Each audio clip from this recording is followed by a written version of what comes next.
Welcome back. You're still watching Politics Tonight, digging beyond the headlines. And now to our interview with the guest of the day. I am now joined by the Deputy Governor of Lagos State, Obafemi Hamzat.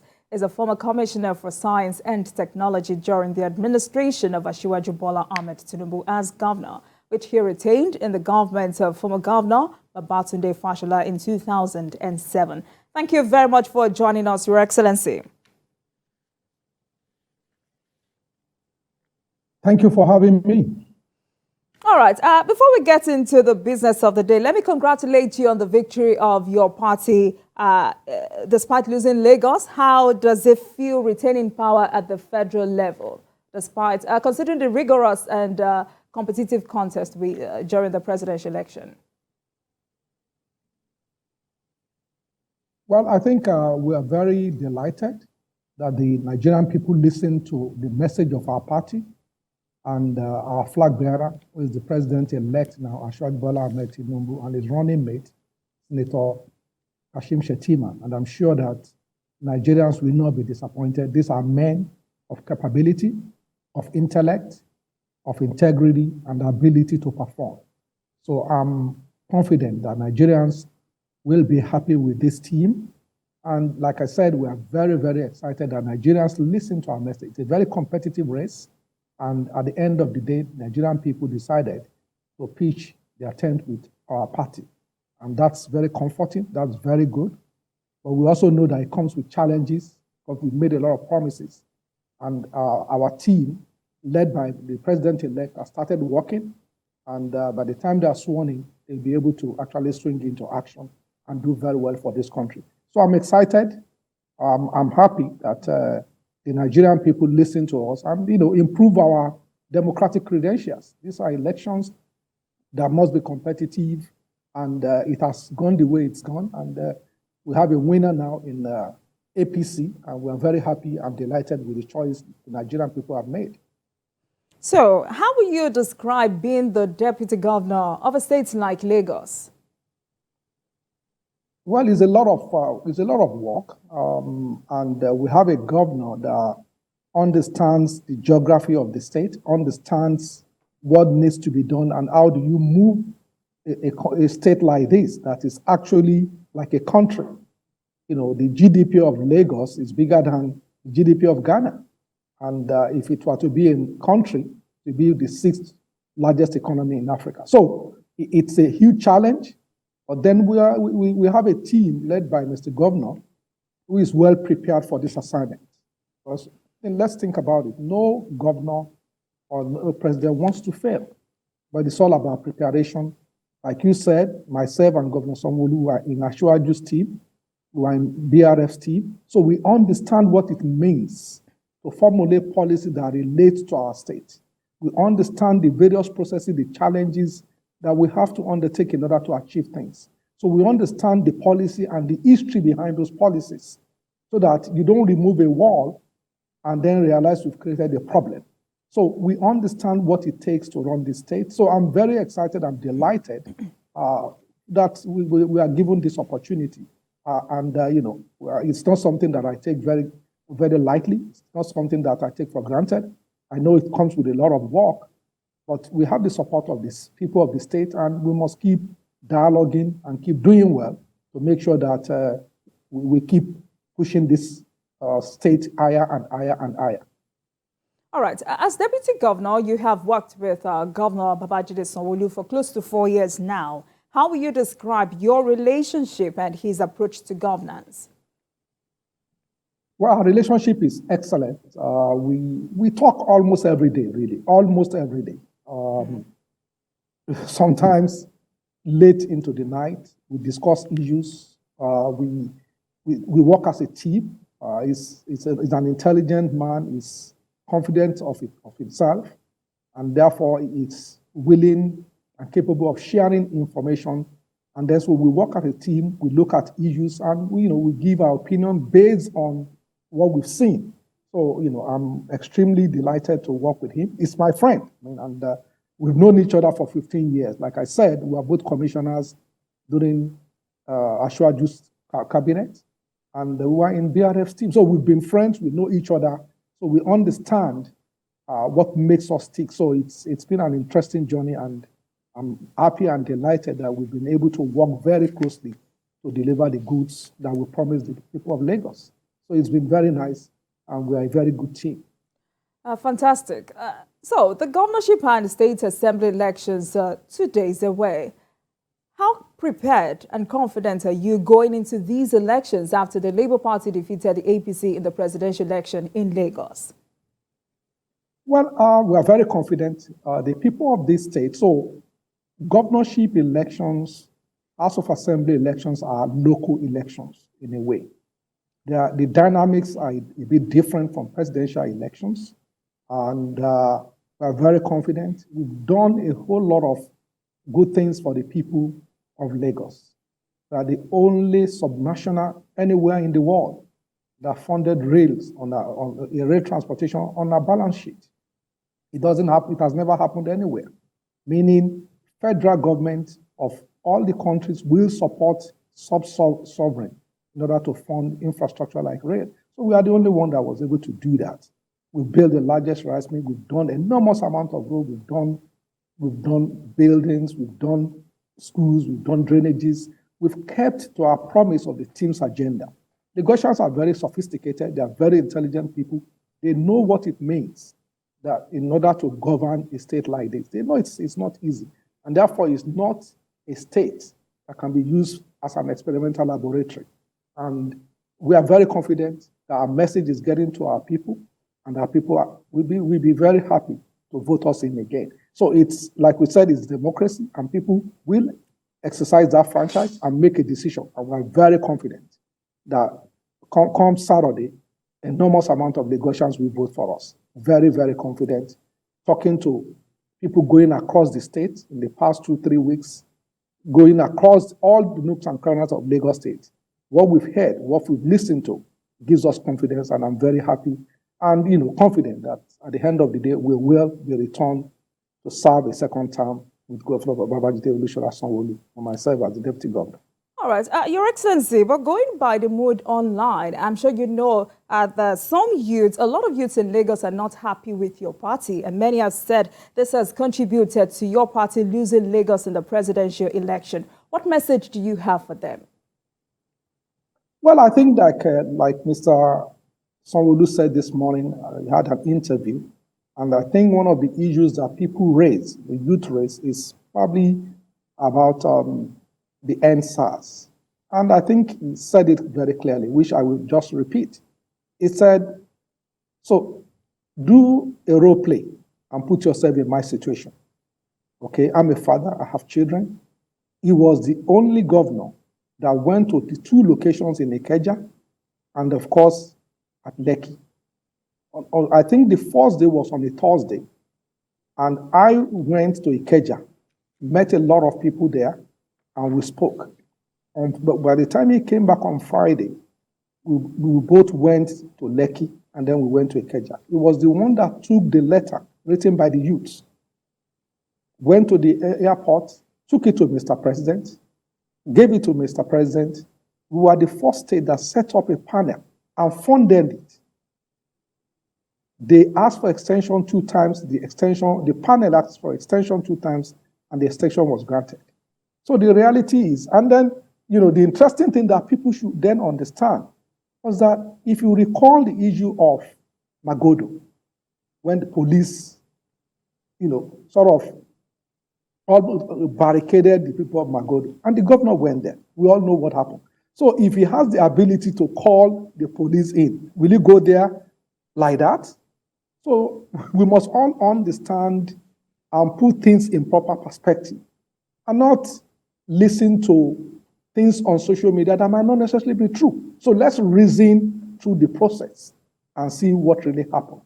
So, and like he said, NSAS started, and it was for about 3 weeks. It was going on for about 3 weeks. So it wasn't something that was, and we were dialoguing, we were calling, we were talking to people, until the unfortunate incident happened. So the issue is, what did Lagos State do?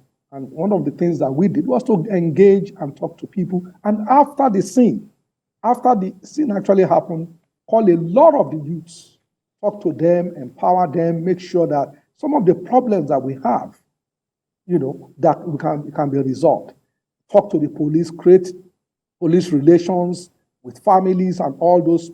So we did a lot of things after the fact to make sure that we have harmony within the limit of what we can actually control. Because as you know, the police is not a state issue. Just like the army is not a sub-sovereign issue. It's a sovereign issue. So within that context, we did everything that we can do. All right. But some analysts strongly believe that the APC candidates and members did not campaign enough, did not mobilize the voters enough, hence the loss on February 25. How will you react to this? Well, I mean, if you look across the country, really, you will see that the voter turnout was a bit low, generally, across the country. I think on the average, about 20%, generally. So it's not that why that happened this year, I mean, that's for the political scientists to help us analyze. So, but what we know is that we mobilized people, go and register, get your PVC. So I guess we need to do a better job in getting people out actually to come and vote. And because I think one of the things that people think is, oh, maybe it doesn't matter, I'm just one voter, it's only one vote. But actually they've seen now, a lot of people have seen. I've spoken to a lot of people that said, well, oh, I didn't know it would be like this. I would have gone out to vote. So I guess the reality is that across the country, voter turnout was a bit low this year, given the number that we've seen. But in the past 2 weeks, we've been moving around the state to encourage people to come out and vote. Don't be intimidated. Some people complain that the heavy presence of the Nigerian army scared them. He said, no, they are not there to do anything for you. Just go there, vote. You can wait, make sure that vote is counted, and then you go home and go and do your business. So I'm sure that this time around it will be better.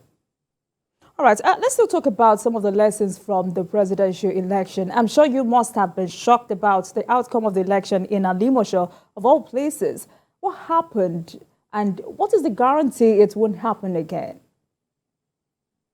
Well, I mean, so so we must understand that there are various issues for the presidential. For example, in Lagos particularly, one of the things that we've gotten from our people and from a lot of people is the fact that the Muslim ticket hurt us in Lagos. And that's what we are hearing back. Also, a lot of people said, okay, look, our son is also on the ballot, and therefore we want to vote, which is one of the reasons that we have a democratic process. People don't even need to have a reason to vote the way anyhow they want to vote. So, and then the third one for us is, apparently we also have some issues internally that we didn't resolve right. And so those have been corrected now, because thankfully we have the ability to look at this issue and correct them.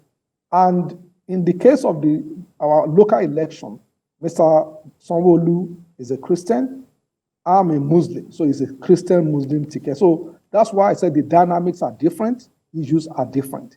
A national election is not the same as a local election. So the dynamics are different now. A lot of things will happen differently. But again, we have also resolved some of the little lapses that we saw within our parties that we will now be able to correct. All right. I know so I'm confident that, right. sorry.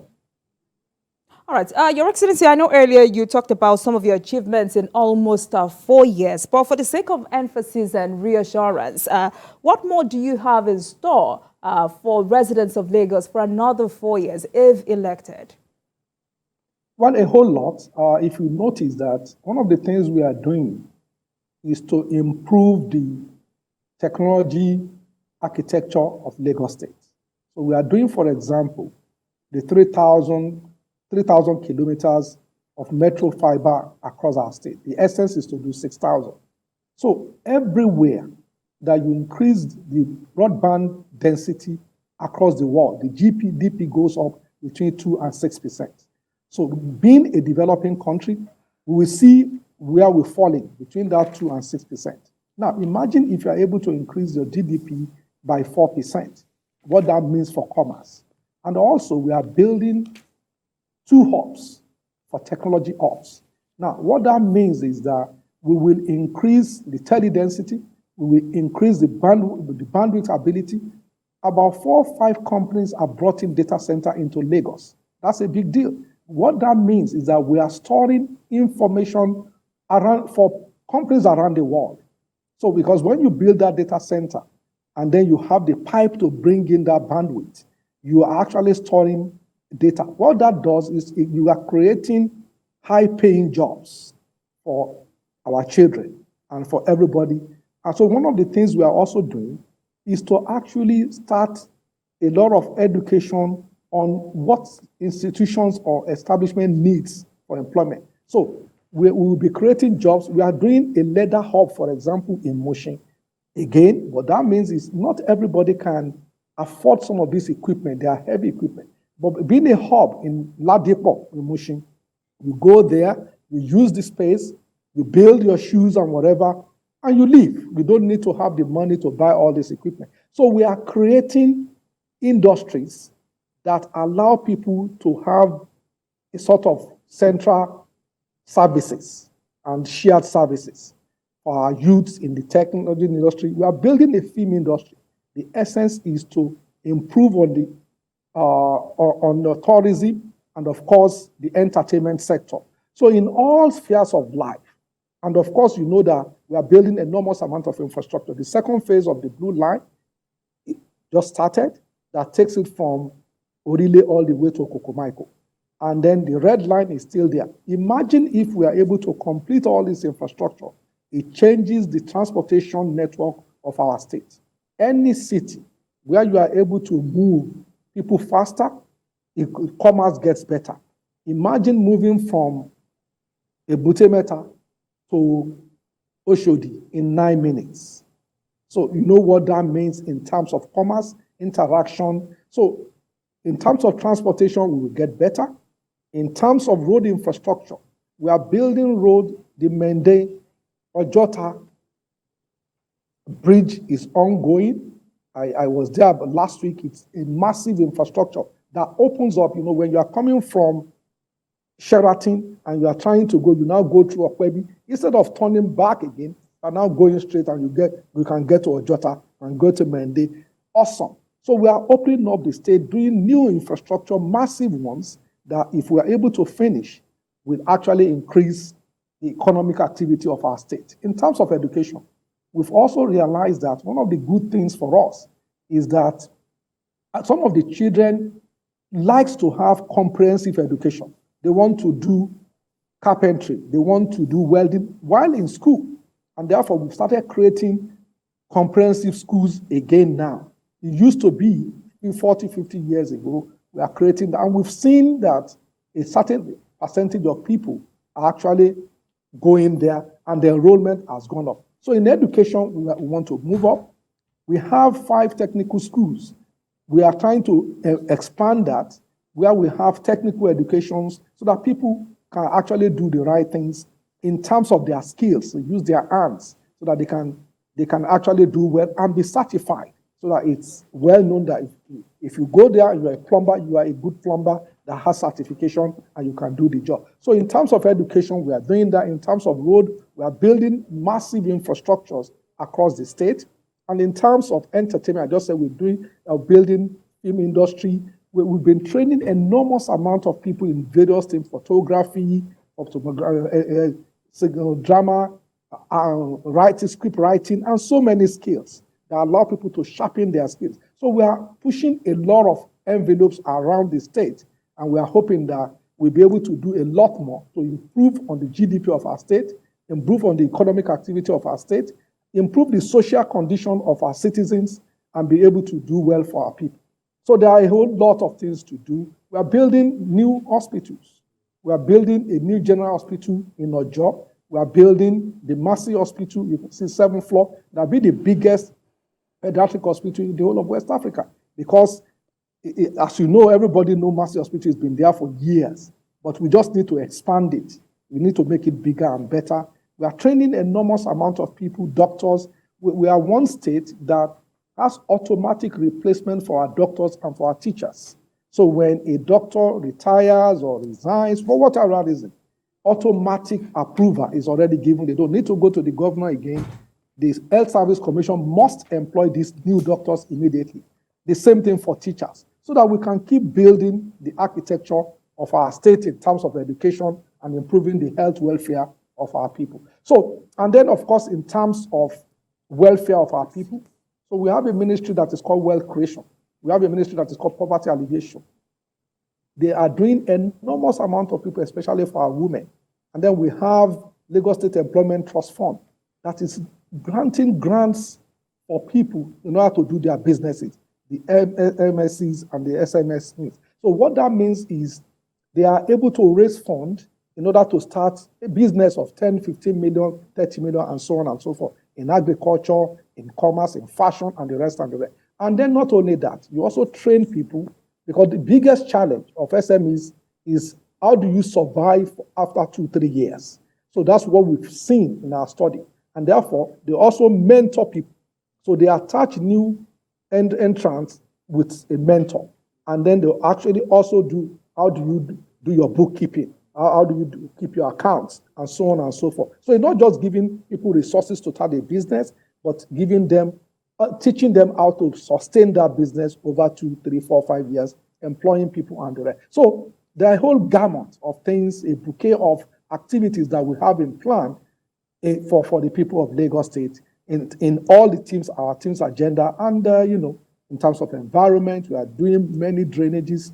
And I've listened to some commentator that says, or a candidate of a party that was saying, we have only 6 drainage. That's not correct. We have 6 systems. We call them systems, but a system can have 47 drainages. Because they are big, that's why we refer them as systems. So, for example, from Agege all the way to Oduashimau, that's about 19 kilometers, 20 kilometers.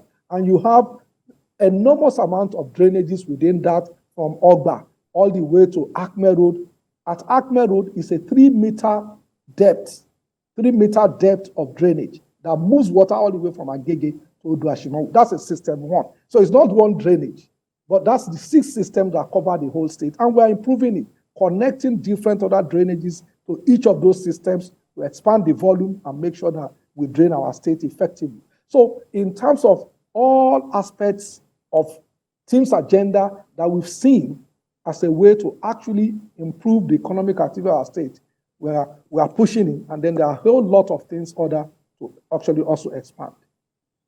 All right. Your